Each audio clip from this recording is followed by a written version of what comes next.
Outbreak.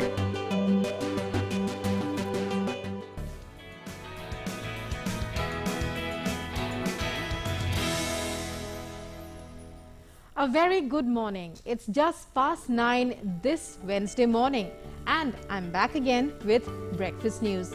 I'm Rukma and over the next 1 hour, I'll be giving you detailed updates of all that's happening on the COVID front as states go into unlock with a sharp decline in COVID positivities. New developments on vaccines as trials get underway for COVID vaccines for children. And in international news, the NATO meet dominates the world headlines, while all eyes are on the Biden-Putin meet in Geneva.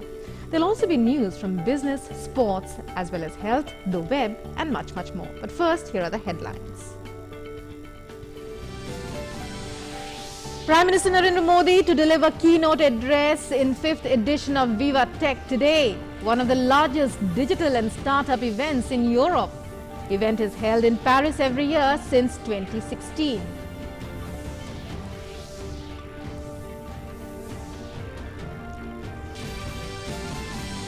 Another milestone in COVID-19 vaccination drive, more than 26 crore vaccine doses administered so far.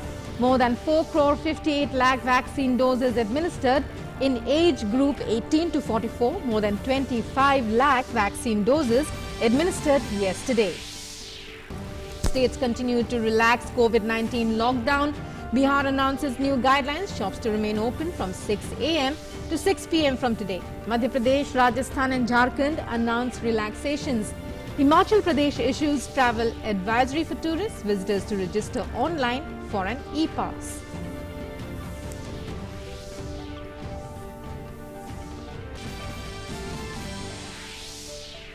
Union Defence Minister Rajnath Singh addresses ASEAN Defence Ministers meeting via video conferencing, says India has strengthened cooperative engagements in Indo-Pacific based on converging visions and values for promotion of peace, stability and prosperity in the region.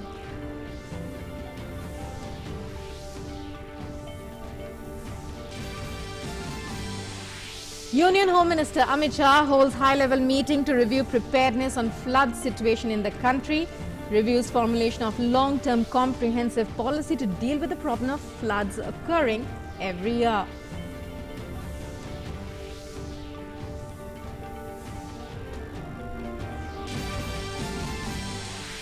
Mandatory hallmarking of gold jewellery comes into force in 256 districts from today. No penalties till August end in implementation of gold hallmarking.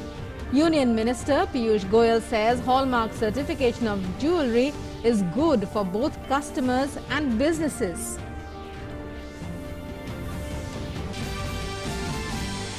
US President Joe Biden and Russian counterpart Vladimir Putin to meet in Geneva today. Biden calls meeting critical, says will offer cooperation to worthy adversary. Putin, Russian president, says relations with the US were at their lowest point in recent years. In sports, BCCI announces Team India's 15-man squad for ICC World Test Championship final against New Zealand.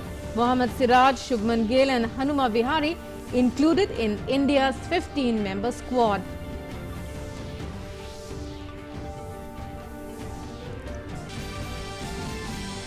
Euro 2020 favourites France earn narrow win over Germany in group of death clash in Munich. Mats Hummel's first half own goal made the difference between the two giants. Cristiano Ronaldo breaks Michel Platini's Euro record to become top scorer of all time after netting a penalty for Portugal against Hungary. And now for our top story.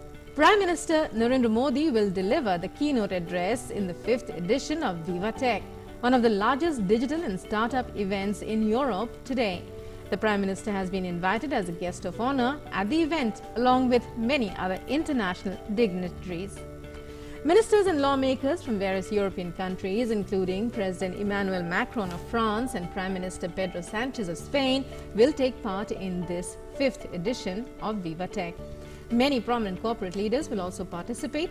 Apple CEO Tim Cook, Facebook Chairman and CEO Mark Zuckerberg, and Brad Smith, President of Microsoft, are just a few prominent names from among the list of participants.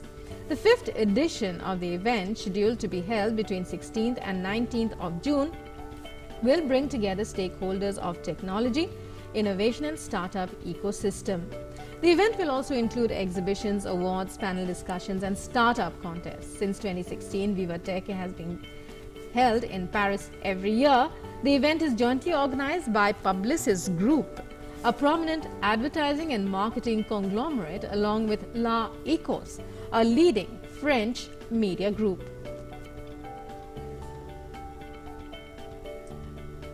And state governments have begun easing out lockdown norms following a dip in coronavirus infections in the country. In the wake of declining cases and deaths due to coronavirus in the state, the Madhya Pradesh government has further announced relaxations with regard to the ongoing lockdown restrictions to curb COVID-19 transmission.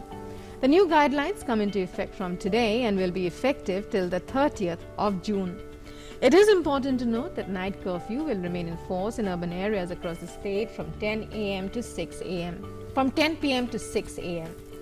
The Janta curfew will come into effect from 10 p.m. on Saturday till 6 a.m. on Monday. According to a government notification, all government offices will be permitted to reopen with 100% staff strength. Gyms, malls, all private and government offices will reopen from today. All markets will be permitted to open from 9 a.m. to 8 p.m. Buses from Madhya Pradesh to Rajasthan, Uttar Pradesh and Chhattisgarh will resume services from today. But bus services from Maharashtra to MP will be shut. In Jharkhand, under Unlock 3 guidelines, the state government has permitted all government and private offices to remain open till 4 p.m. with 50% human resources as the number of new infections and deaths dropped in the state. Shopping malls, departmental stores too can open. All shops, including fruits and grocery stores, will remain closed from Saturday 4 p.m. till Monday 6 a.m. However, essential services will be allowed to operate. In Rajasthan, with a dip in the number of corona cases, the state government has further relaxed lockdown restrictions, allowing more activities. Earlier, Chief Minister Ashok Gehlot had asked officials to prepare a roadmap to revive the tourism sector while utilizing the budget allocated to the tourism department. The Home Department released a revised set of guidelines on Tuesday, providing further relaxation in the 3-layer public discipline lockdown too. Shopping malls, gyms, restaurants and sports complexes will open from Wednesday for restricted hours. Monuments, art and culture places and hotels providing in-house services will open. Cinema halls, theatres and multiplexes will remain closed. Fully air-conditioned shopping complexes or malls can open from Monday to Saturday from 6 a.m. to 4 p.m. Facility of dining in all restaurants will be allowed from 9 a.m. to 4 p.m. with 50% capacity. Home delivery facility by restaurants will be allowed till 10 p.m. Stadiums, gyms and yoga centers will open from Monday to Saturday between 6 a.m. and 4 p.m. All permitted markets and commercial establishments, which were allowed from Monday to Friday, will now be allowed to be open from Monday to Saturday. On weekdays, there will be a public discipline curfew from 5 p.m. to 5 a.m. The public discipline weekend curfew will continue from 5 p.m. on Saturday till 5 a.m. on Monday. A separate guideline will be issued by the Department of Art and Culture for all tourist sites, monuments related to art and culture.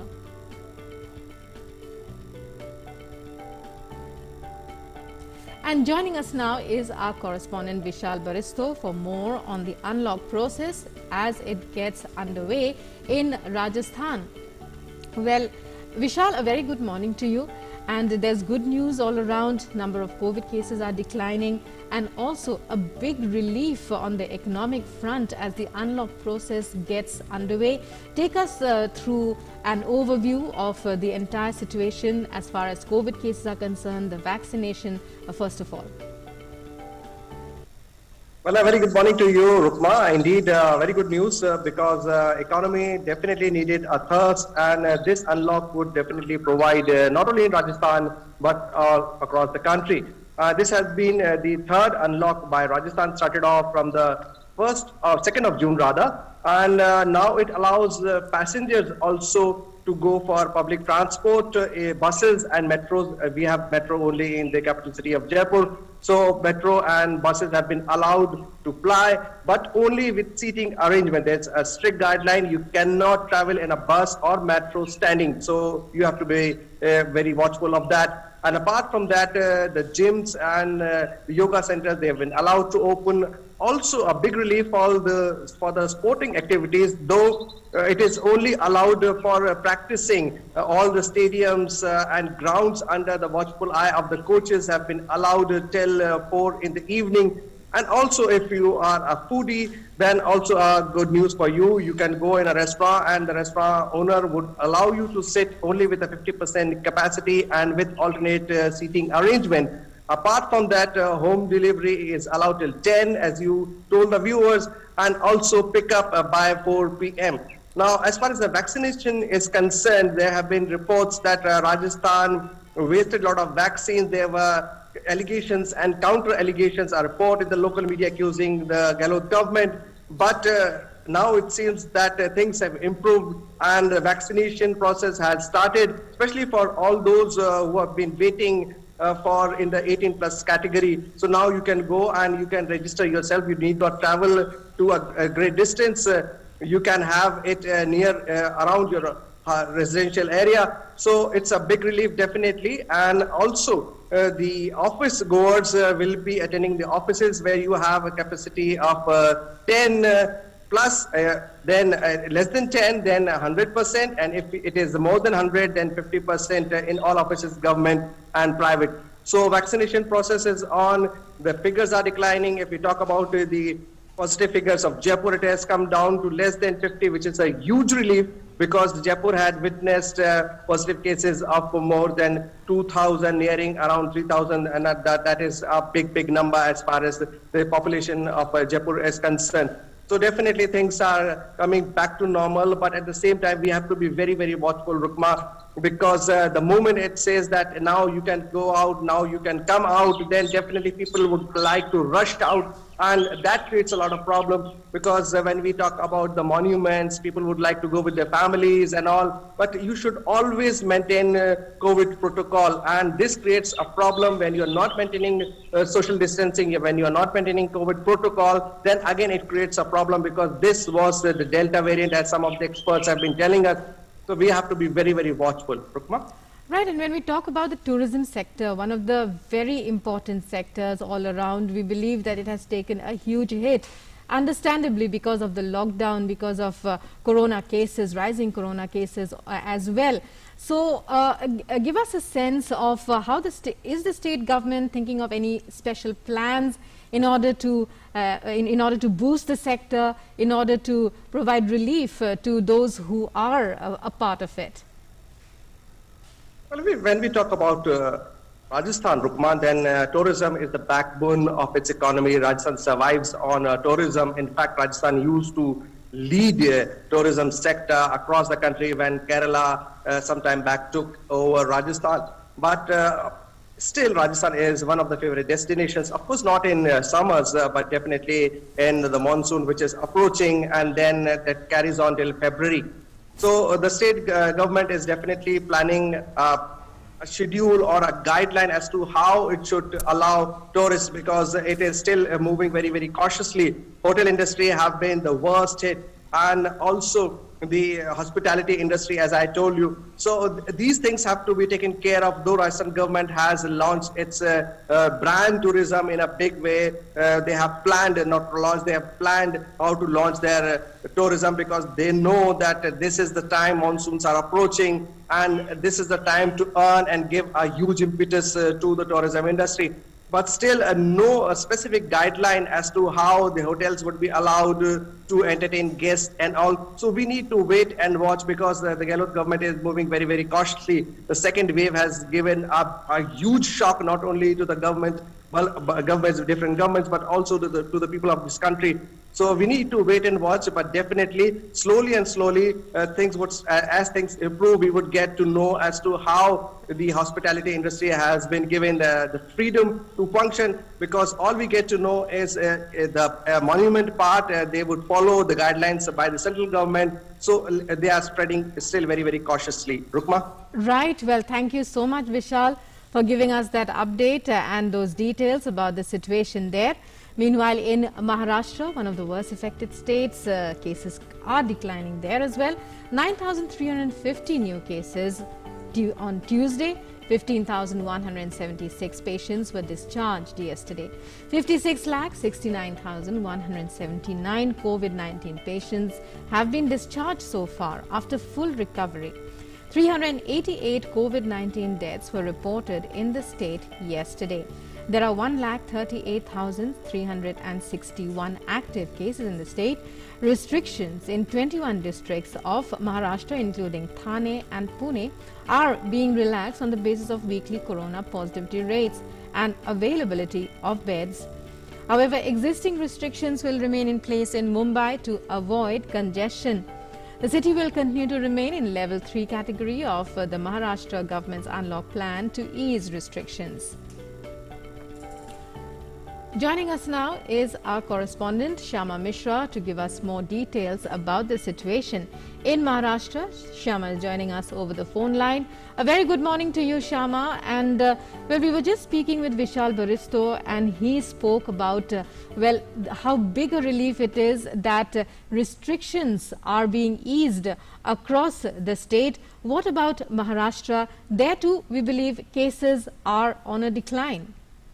Well, good morning, Rukma. And as you rightly mentioned that the cases positive are declining every day. Almost 2 days that we are seeing the numbers have been in the range of 8,000, 9,000, and the fatalities have also declining. But the number of fatalities still remain a concern for the state government.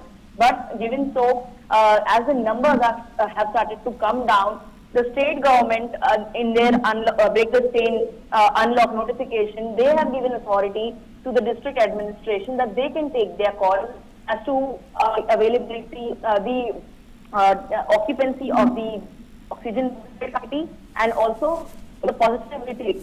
They can they can fix their criteria, and they can fix what level their district falls into. So we have seen that every day this review happens, and then the next day a new level, or it's the same level, the district is in the same level that has been announced. For Pune, we have been saying that Pune has been in the level. The restrictions have been eased over there, and the malls and the other facilities have been allowed to open up. This has come as a relief to the traders, business people, and all the people who have shops in the malls and other facilities which has been allowed to open. So they're a bigger relief. Apart from that, we are also seeing, we've already mentioned about Mumbai. Mumbai is still in the level C category. Mumbai has the positivity rate of 4.40, but the oxygen bed occupancy here is above 27%. So Mumbai still remains in the level C category, and that is why the restrictions would continue like it was there on the first week. The shops, essential and non-essential, will remain open till 4 p.m. in the evening. Apart from that, non-essential shops will have to remain shut on Saturdays and Sundays, so weekends they cannot function. Apart from that, the malls, theaters are not allowed to open over here. Gyms, parlors, these have the option of opening up, but only with prior appointments of the customers. So a lot of restrictions have been given at many places, but Mumbai, because in the last pattern also we've seen that Mumbai is the one place where the cases skyrocket rather. So that is why we are in Mumbai opening everything carefully, and everything has been opened in a phase-wise manner. And Mumbai still remains in level C. The train services have also not been open for everyone. Only the essential category would be allowed to travel inside train. Apart from that, the people can travel into BST buses, and that is why more number of BST buses have been deployed on roads, because that has the capacity that can occupy full capacity, but standing passengers would not be allowed. So overall, we could say that Maharashtra, under the five-phase category of unlocking, is slowly opening and getting back to normal. But at the same time, all the preparations for the third wave of COVID-19 is going on, because we don't want to be again standing at a phase where we are seeing the numbers of cases have been rising again. They start rising again, and we are helpless over here. So task force meetings are continued. Even the special wards of children, right from the time where they born till 18 years, 14 years, the pediatrician wards have been made in the COVID makeshift hospitals and other hospitals which have been there. So everywhere the preparations have been done. District administrations have been told that they should be fully prepared. Help of industrialists have been taken for oxygen generation, oxygen concentrators. So Mumbai and Maharashtra overall looks ready, looks prepared for the third wave. At the same time, we are carefully opening up things so that it brings relief to the small vendors, to the business community, traders, and overall to everyone. Rukma. Right. Well, thank you very much, Shama, for joining us there and for those details. And moving on to Bihar now, the state has been registering, like others, a sharp decline in COVID cases since last month. The new guidelines of Unlock 2 beginning today will remain in force till the 22nd of June. All government and non-government offices will open till 5 p.m. with 50% attendance. Shops and establishments will be allowed to open from 6 a.m. to 6 p.m. 1 hour relaxation has been given for night curfew, which will be in place from 8 p.m. to 5 a.m. It was earlier from 7 p.m. सभी सरकारी कार्यालय एवं गैर सरकारी कार्यालय 50% उपस्थिति के साथ 5 बजे अपराह्न तक खुलेंगे। सरकारी कार्यालयों में आगंतुकों का प्रवेश वर्जित होगा। इसमें अंतर बस ये हो रहा है कि पूर्व में समय सीमा 4 बजे अपराह्न तक थी और इस बार 5 बजे अपराह्न तक रहेगा। दूसरा है कि सभी दुकानें एवं प्रतिष्ठान एक दिन बीच कर ऑल्टरनेट डेज पर प्रातः 6 बजे से 6 बजे संध्या तक खुल सकेंगे। तीसरा है उर्वरक, बीज, कीटनाशक और कृषि यंत्रों से संबंधित प्रतिष्ठान, दुकानें, आवश्यक खाद्य सामग्री तथा फल एवं सब्जी प्रतिदिन प्रातः 6 बजे से 6 बजे संध्या तक खुलेंगी। रात्रि कर्फ्यू अब 8 बजे संध्या से प्रातः 5 बजे तक लगेगा, जो कि पूर्व में 7 बजे संध्या से सवेरे 5 बजे तक था। यदि किसी स्थान, बाजार, प्रतिष्ठान में निरंतर निर्देशों के उपरांत भी इनका अनुपालन नहीं किया जा रहा हो तो अस्थायी रूप से बंद करने के साथ अन्य सख्त कार्रवाई भी की जाएगी। And it's time now to take a look at updates on COVID cases and recoveries across India. Our active case load has declined to 8,65,432, less than 9 lakh active cases after 70 days. India reported 62,224 daily new cases in the past 24 hours. 2,83,88,100 total recoveries have been made across the country so far.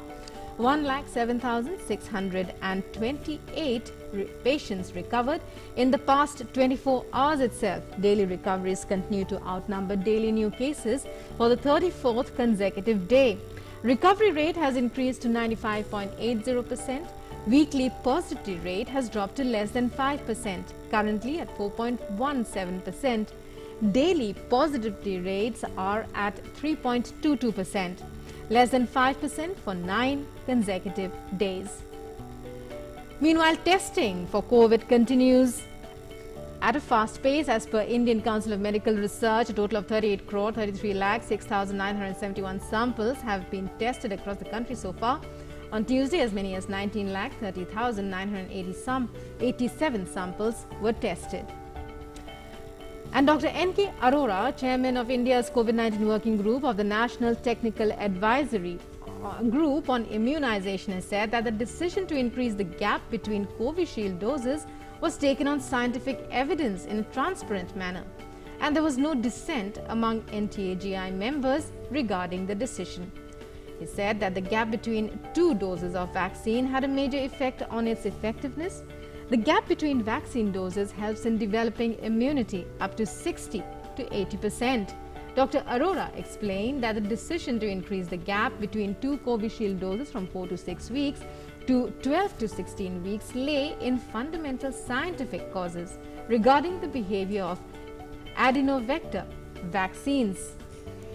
He said the members also said that this is a reasonable approach and unlikely to have a negative impact on the effectiveness of the vaccine.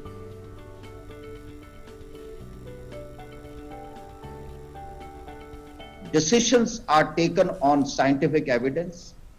Adenovirus vectored vaccines behave differently in different contexts because the background circulation of the virus on which the COVID antigen is put in, they are different. And third is, India has made very robust mechanism to continuously look at what is the other ongoing scientific evidence. All decisions are science-based and done in a transparent manner. Whenever there is a dissent from any member of the NTAGI or COVID working group, this is documented into the minutes, and then only one moves forward with these decisions. And India achieved a significant milestone in the ongoing COVID-19 vaccination drive as 26,19,72,014 beneficiaries have been successfully vaccinated so far. Cumulatively, over 28 lakh vaccine doses were administered in the past 24 hours itself. In a total, over 4 crore 49 lakh persons across 37 states and union territories received their first dose, and a total of 8 lakh 95,000 received their second dose since the start of phase 3 of the vaccination process. Meanwhile, India plans to tackle its COVID-19 crisis, making prefabricated portable hospitals in remote corners of the country, offering hundreds of extra beds within days. Engineers at the Indian Institute of Technology, Madras in Chennai have created portable prefabricated hospitals, which they call Medicabs, equipped with medical devices, life support equipment and ICUs. The centre has planned to set up 50 such innovative modular hospitals across India in the next 2 to 3 months. Here's a report by our correspondent Tapas Bhattacharya.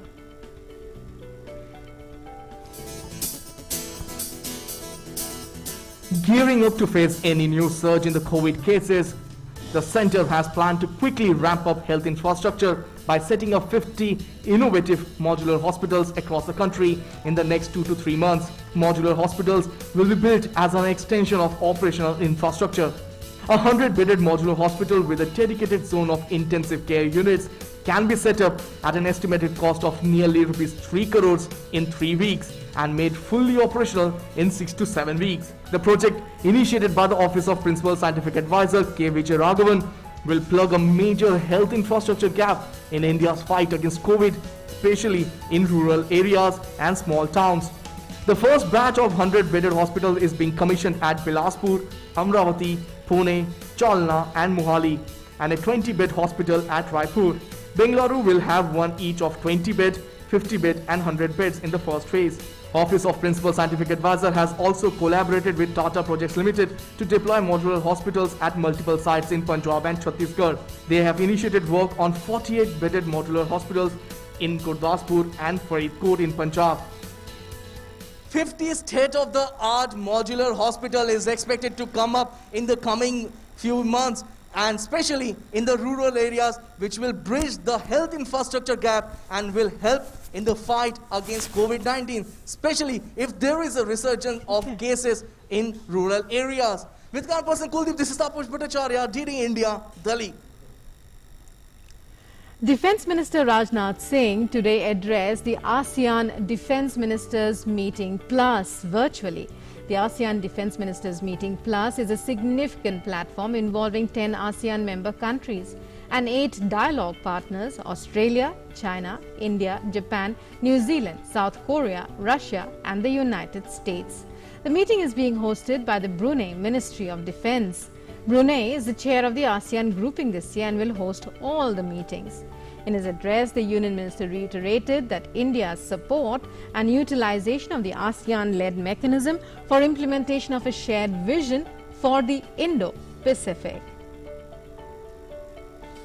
India calls for a free, open and inclusive order in the Indo-Pacific based upon respect for sovereignty and territorial integrity of nations, peaceful resolution of disputes through dialogue and adherence to international rules and laws. India has strengthened its cooperative engagements in the Indo-Pacific based on converging visions and values for promotion of peace, stability and prosperity in the region. And the Defence Minister also said that the immediate challenge facing us collectively is COVID-19, while he stressed on the need for vaccination to fight the virus. The immediate challenge facing us collectively, COVID-19, the virus is mutating fast and testing our response as we find new variants that are more ineffective and potent.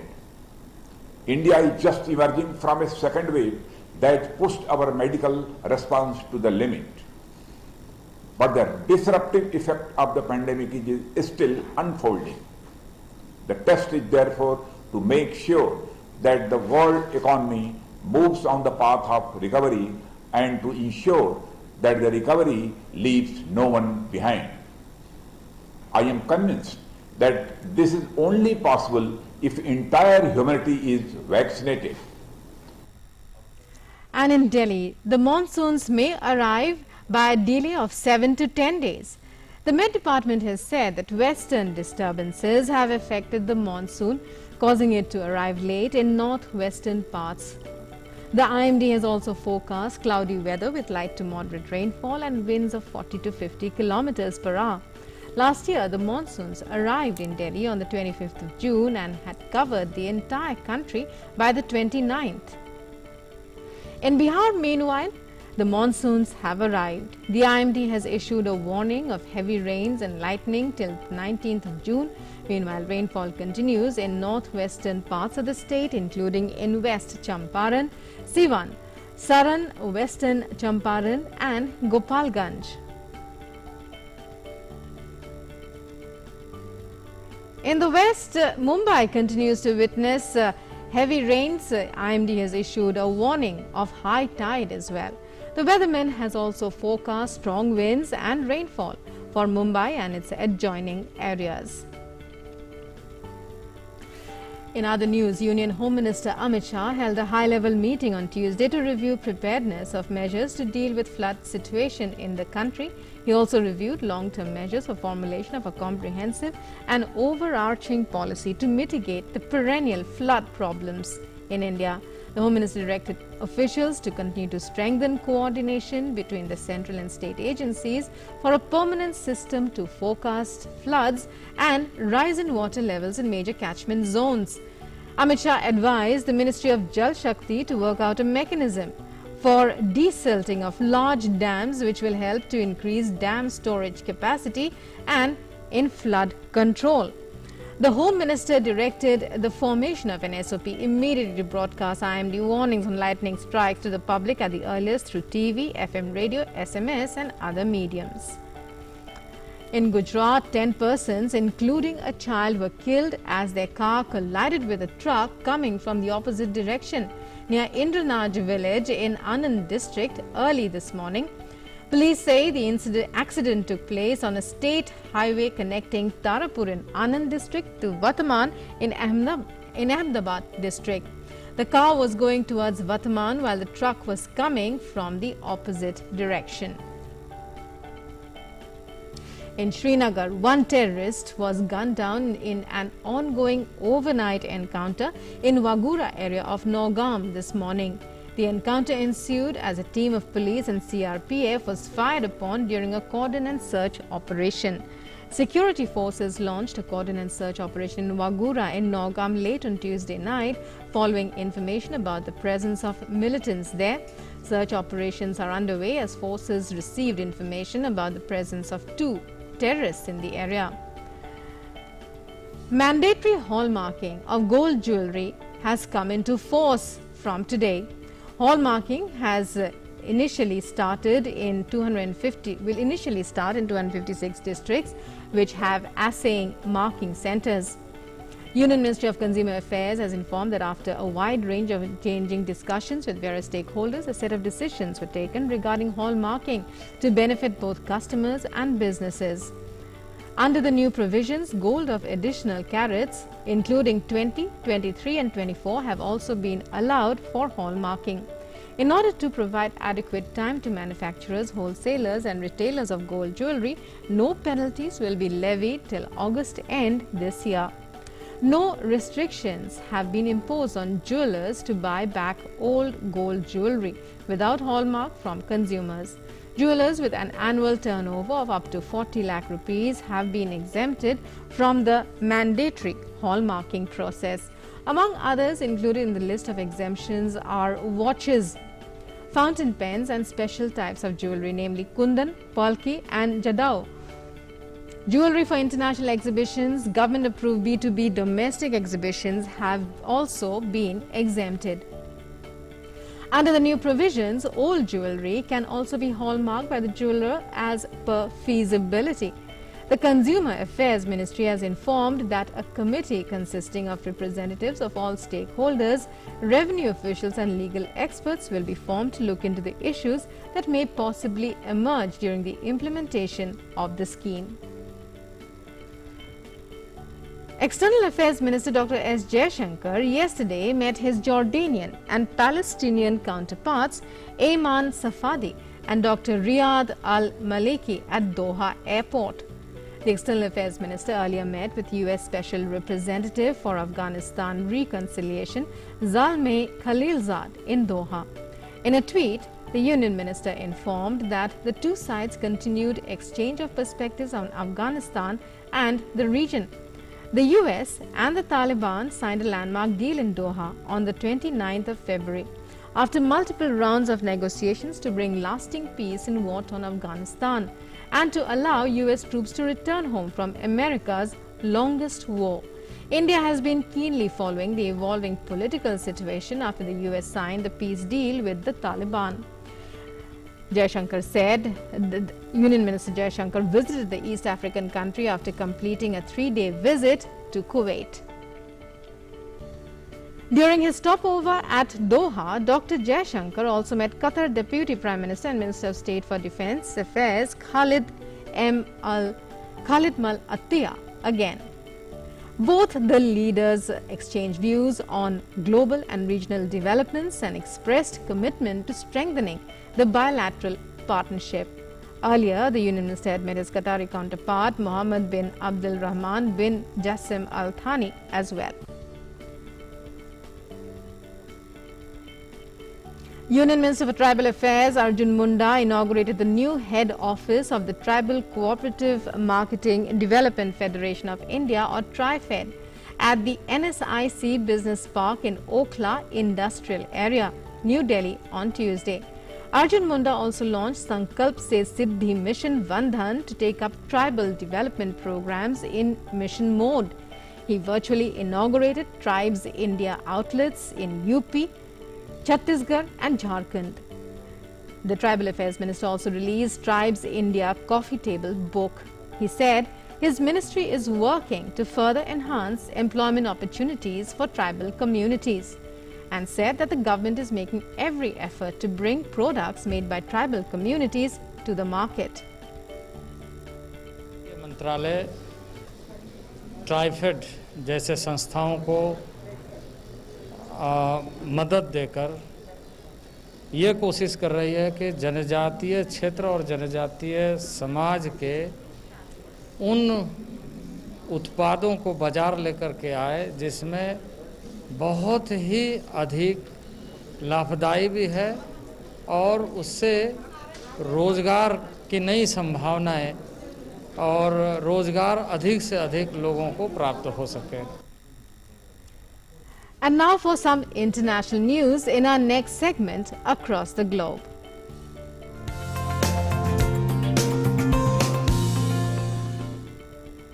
And we begin with updates on COVID-19 figures from worldwide. The virus has infected over 17 crore 74 lakh people, while the number of recoveries stand at above 16 crore 18 lakh. So far, the virus has claimed more than 38,38,000 lives globally, while the US continues to remain the worst affected, with number of cases crossing 3 crore 42 lakhs. It has passed the grim milestone of 6 lakh fatalities. The number stands at above 6 lakh 15,000.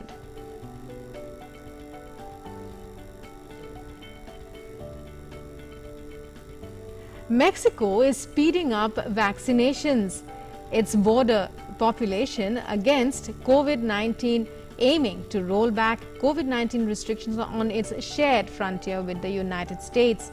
Mexico's Foreign Minister Marcelo Ebrard met U.S. Homeland Security Chief Alejandro Mayorkas in Mexico City and said that vaccinations have been ramped up to get back to the normal in border regions as fast as possible.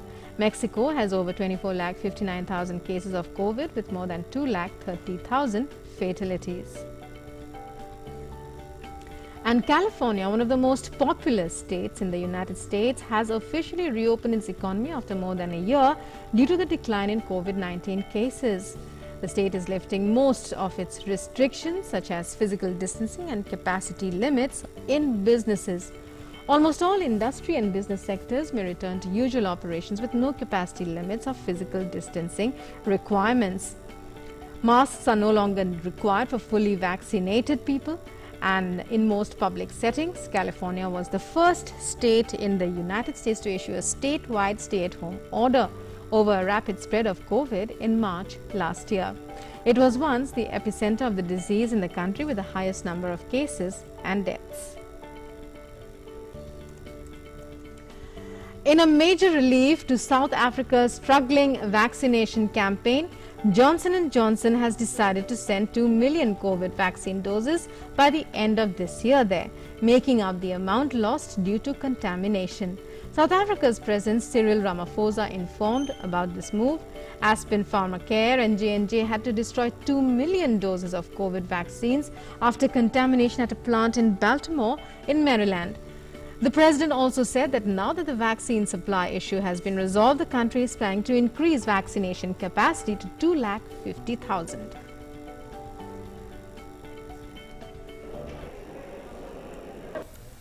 We have received an indication from Johnson & Johnson that it expects to deliver around 2 million vaccines to South Africa by the end of the month, thus replacing those 2 million doses that had to be destroyed.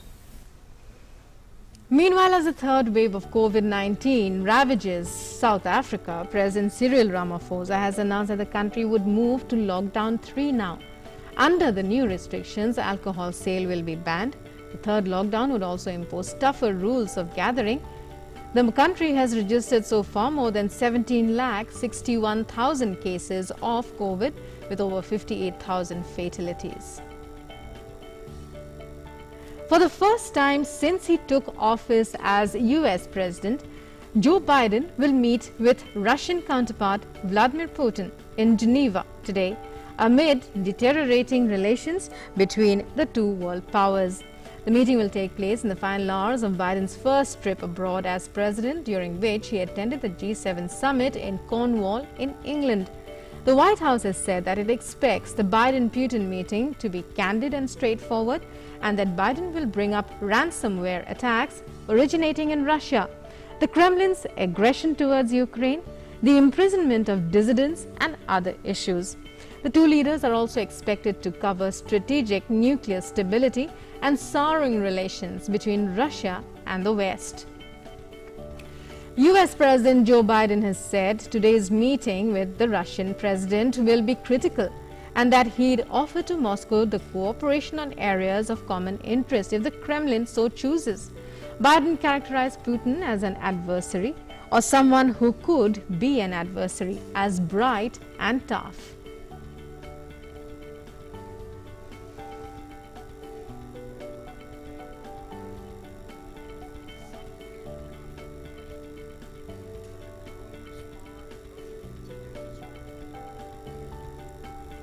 I'm going to make clear to President Putin that there are areas where we can cooperate if he chooses. And if he chooses not to cooperate and acts in a way that he has in the past relative to cybersecurity and some other activities, then we will respond. We will respond in kind. There need not be. We should decide where it's in our mutual interest, in the interest of the world, to cooperate and see if we can do that. And the areas where we don't agree, make it clear what the red lines are. I have met with him. He's bright, he's tough, and I have found that he is as they say when he used to play ball, a worthy adversary. Speaking at a news conference after a NATO summit in Brussels, Biden said China and Russia were trying to split the transatlantic alliance and the potential death of opposition leader Alexei Navalny would be a tragedy and would hurt Russian relations with the rest of the world and with the United States. I shared with our allies that I'll convey to President Putin, that I'm not looking for conflict with Russia, but that we will respond if Russia continues its harmful activities. And we will not fail to defend the transatlantic alliance or stand up for democratic values. Navalny's death would be another indication that Russia has little or no intention of abiding by basic, fundamental human rights. It would be a tragedy. It would do nothing but hurt his relationships with the rest of the world, in my view, and with me.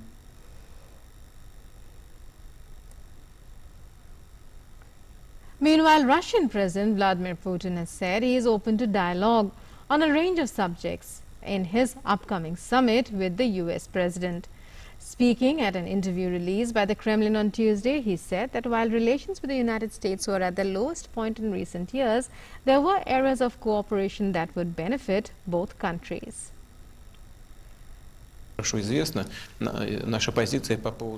We have a bilateral relationship that have deteriorated to what is the lowest point in recent years.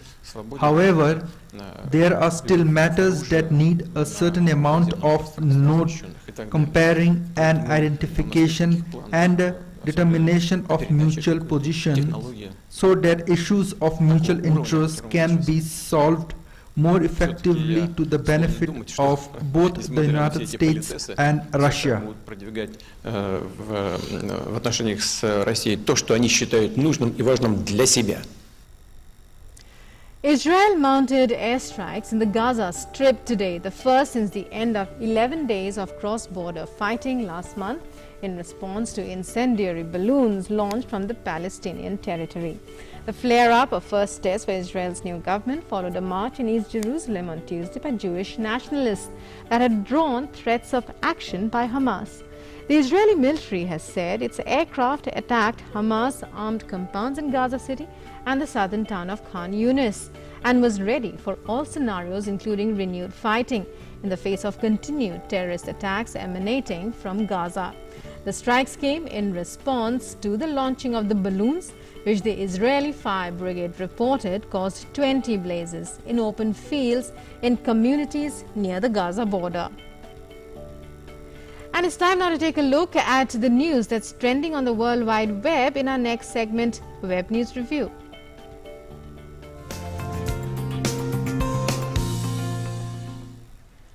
And joining us now is my colleague Abhishek Jha. Very good morning to you, Abhishek. Take us through all the stories that are trending on the web. Good morning. The first story that I am bringing to you is again Biden and Putin talk that's going to happen in Geneva. Indian Express has made headline that by disagreement, low expectations as Joe Biden Vladimir Putin meet because they know the kind of differences these two countries have had in the past, and the way they are trying to push to bridge that gap. And but how much of ambitious one can be of this meeting, which is happening first time since there has been a change of guard in US. That remains to be seen, and this is why this is like that the expectations are not as high. Next news that I'm bringing to you is from the Hindu, where the latest political battle in Lok Jan Shakti Party is being reported. The headline says ownership war begins in the LJP. We know that Ramvilas Paswan's son, Chirag Paswan, has until now been the prominent leader and chairman of the party, but now he's being dethroned. And this is how the ownership of the party has begun, and what is the process and how it is going. This is what he is trying to report. The next is the Times of India, which has made headline: 1 crore health workers among 26 crore who have got vaccinated. So the entire population of 26 crore which has got vaccinated so far, 1 crore people have been from the healthcare community, and this is a big achievement because these are the frontline workers and they needed to be secured and assured first and foremost. The next news is from the Business Standard, which has made headline of exports zoomed 69% to $32.27 billion in May. Trade deficit rises to $6.2 billion. While there has been gap in trade deficit, the export recovery is something to be looked at positively, and this has been a hope that maybe the better export data are awaited in the coming months also. The next news is from the Hindustan Times, which has the headline of DU admissions. We know that class 12 exams have been cancelled, but the marking pattern has yet to be decided and finalized how to deal with it. So how the admissions in various universities will happen. So DU is one of the prominent universities, which is most sought after for admissions by students. So while the cancellation has happened, there is still a way that the officials are trying to figure out. While other quotas like sports quota or other categories are being considered to be finalized for the admission, but they are yet to come out with the final evaluation process. Accordingly, they will decide on the future of the admission values. These are all headlines that I had picked up from back to you for the Thank you very much, Abhishek, for joining us there with that web news review. And in other news, microblogging platform Twitter has lost legal indemnity in India because of its failure to comply with new IT rules. Twitter will now have to face penal action just like other publishers. A case was filed in Uttar Pradesh against the social media giant over tweets and an assault that the police say attempted to incite communal trouble. Twitter has not yet complied with all the provisions of the rules that came into force on the 25th of May. Last week, the government had given one last chance to comply to the new IT rules for Twitter, as the microblogging platform had not made immediate appointments of key personnel mandated under the new guidelines that came into effect on the 26th of May. And now for some sports news in our next segment, Sports Track.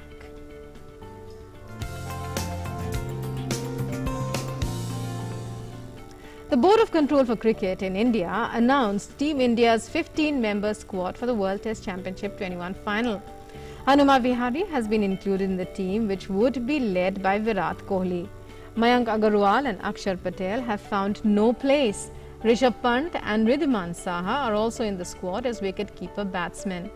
Mohammad Siraj has been included as a fast bowler. All-rounder Ravindra Jadeja, who did not play the home series against England due to an injury, has also been selected. In the Euro Cup tournament, defending champions Portugal began their campaign with an outstanding win. The team defeated Hungary 3-0 in an opening group stage match. The victory saw Portugal star Cristiano Ronaldo performing brilliantly, netting a penalty and scoring another. In the second match of the Euro 2020 Group F, France defeated Germany 1-0 in Munich's Allianz Arena. Both the teams were playing well till German defender Mats Hummels attempted to stop Lucas Hernandez's cross from reaching France forward Kylian Mbappe, in turn diverting the ball into his own net in the 20th minute. This was the first time that both teams have played against each other at any European Championship group match. France's win is certainly a great start for the tournament favourites. And let's tune into today's yoga mantra.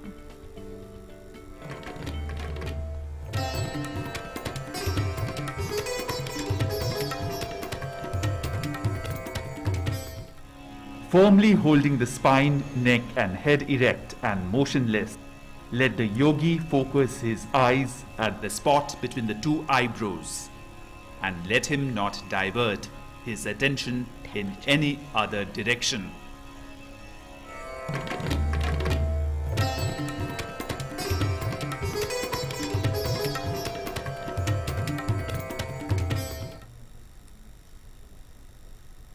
And now let's take a look at today's weather forecast.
Well, we've come to the end of this edition of Breakfast News. We hope you enjoyed our show, and as we go, we'll leave you with these wonderful visuals.